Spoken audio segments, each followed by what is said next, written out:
ഓം ഗുങ്കുരുപ്യോ നമ. ഓം നമോ ഭഗവതേ വാസുദേവായ. ഓം നമോ നാരായണായ. നാരായണീയം ദശകം 74, ശ്ലോകം 5-6. പീതാംബരം കരവിരാജിത ശംഖചക്രകൗമോദഗീ സരസിജം കരുണാസമുദ്രം രാധാസഹായമതിസുന്ദരമന്ദഹാസം വാതാലേശമനിശം ഹൃദി ഭാവയാമി. ശ്ലോകം 5.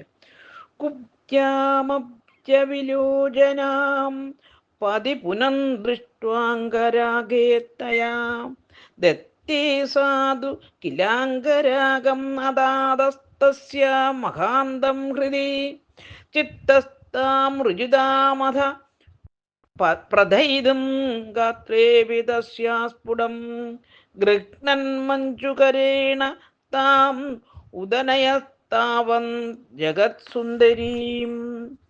അന്വയം. അർത്ഥം.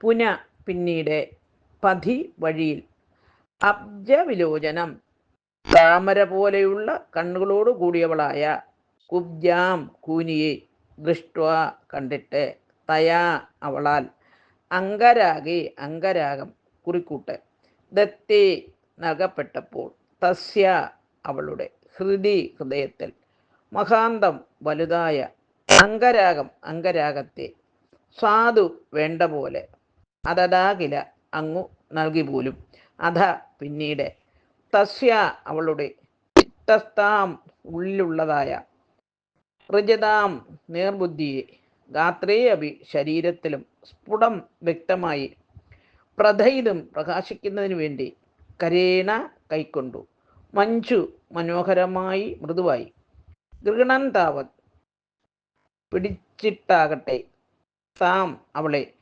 ജഗത്സുന്ദരിയും ലോകോത്തര സുന്ദരിയായി, ഉദനയഹ അങ്ങുയർത്തി. സാരം. പിന്നീട് ഭഗവാൻ മാർഗമധ്യേ പത്മവിലോചനയായ ത്രിവിക്രമ എന്ന കൂനിയെ കണ്ടു. അവളിൽ അനുരാഗം ജനിപ്പിച്ചു. അവൾ കുറിക്കൂട്ടുകൾ ഭഗവാനും ബലരാമനും സമ്മാനിച്ചു.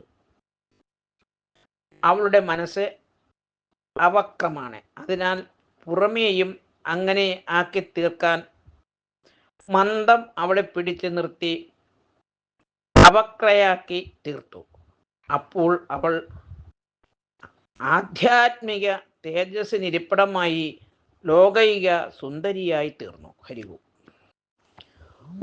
ഓം ഗുങ്കുരുപ്യോ നമ. ഓം നമോ ഭഗവതേ വാസുദേവായ. ഓം നമോ നാരായണായ. ശ്ലോകം 6.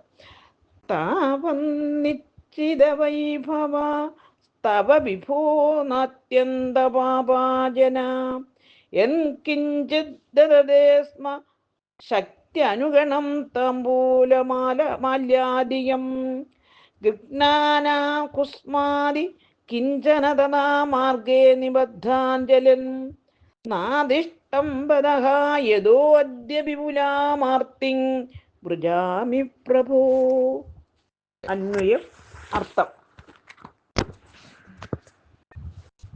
വിഭോ ജഗന്നാഥ, താവൻ അപ്പോൾ, തവ അങ്ങയുടെ, നിശ്ചിത വൈഭവ മഹത്വം അറിഞ്ഞിരുന്നവരും, നാത്യന്ത ഭാവ വളരെ പാപികളല്ലാത്തവരുമായ ജനങ്ങൾ, ശക്തി അനുഗുണം ശക്തിക്കനുസരിച്ച്, താംബൂല്യ മാല്യാധികം താംബൂലം മാലകൾ തുടങ്ങിയവ, യത്കിഞ്ചിൻ എന്തെങ്കിലും ചിലത്, ദദദേസ്മ നൽകി, തഥാ അപ്പോൾ, കുസുമാതി പുഷ്പം മുതലായവ, കിഞ്ചന ഏതെങ്കിലും വസ്തു, ഗൃഹണാന എടുത്തിട്ട്, മാർഗേ വഴിയിൽ, നിബദ്ധാഞ്ജലി കൂപ്പുകയർപ്പിച്ചു, യതഃ യാതൊരു കാരണമായി തീർന്നാൽ, ന അധിഷ്ടം ഞാൻ നിന്നില്ല, ഹാ ബദ കഷ്ടം തന്നെ, അദ്യ ഇപ്പോൾ, പ്രഭു മഹാത്മാവേ,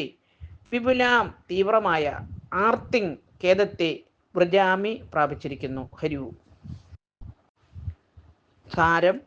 മധുരാ നഗരവീഥികളിൽ കൂടിയവരും അധികം പാപം ചെയ്യാത്തവരുമായ വണിക്കുകൾ, മാലാകരന്മാർ, മറ്റ് തൊഴിലുകൾ ചെയ്യുന്നവർ കയ്യിൽ കിട്ടിയ താമ്പൂലാദി ദ്രവ്യങ്ങളുമായി ഭഗവത് സന്നിധി പ്രാപിച്ച് അവ അങ്ങേക്ക് സമർപ്പിച്ചു. ആ സമയത്ത് എന്തെങ്കിലും കാഴ്ചദ്രവ്യമായ പൂവോ മറ്റോ വല്ലതുമോ എടുത്ത് കൈകൂപ്പി അങ്ങയെ കണ്ടു നൽകാൻ ആ വഴിത്താരയിൽ നിൽക്കാൻ എനിക്ക് കഴിഞ്ഞില്ലല്ലോ എന്നോർത്ത് ഞാൻ ഏറെ ദുഃഖിക്കുന്നു. എന്തൊരു കഷ്ടമാണിത്! അങ്ങ് എൻ്റെ അതികഠിനമായ ദുഃഖം മാറ്റി എന്നെ രക്ഷിക്കണമേ. ഹരി ഓം.